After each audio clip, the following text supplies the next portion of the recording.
আসসালামু আলাইকুম। চলে আসলাম আপনাদের মাঝে টমেটোর ইতিহাস নিয়ে। আজকে আমি আপনাদেরকে দেখাবো কিভাবে আপনি দীর্ঘ সময় টমেটো সংরক্ষণ করে খেতে পারবেন, বছরে 12 মাসই খেতে পারবেন।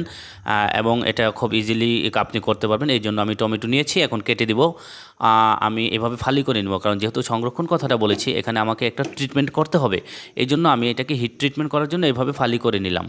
এখন এই ফালি করা টমেটোগুলোকে আমি প্যানের মধ্যে রেখে যখন একটা হিট ট্রিটমেন্টের জন্য এই যে আমি আমার বার্নার অন করে দিব।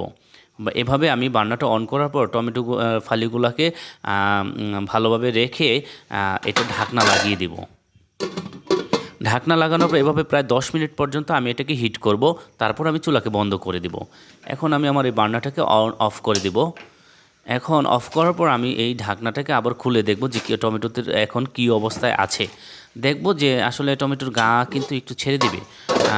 দেখা যাচ্ছে হ্যাঁ, গাটা কিন্তু অলরেডি ছেড়ে দিয়েছে। এটাই আমার দরকার ছিল সংরক্ষণের জন্য। আমার কিন্তু এই যে হিট ট্রিটমেন্ট করার জন্য আসলে 10 মিনিট মিনিমাম হিট করবেন, বেশি দিবেন না, 10 মিনিট দিলেই হবে। নতুবা আসলে যদি আপনি হিট না দিয়ে রাখতেন তাহলে এটা কখনোই সম্ভব হতো না, কাঁচা গন্ধ আসতো। এই জন্য এইভাবে হিট করে নেবেন। তারপর এখন আমি এই এই ফালিগুলাকে একটা বাটিতে রেখে দিব।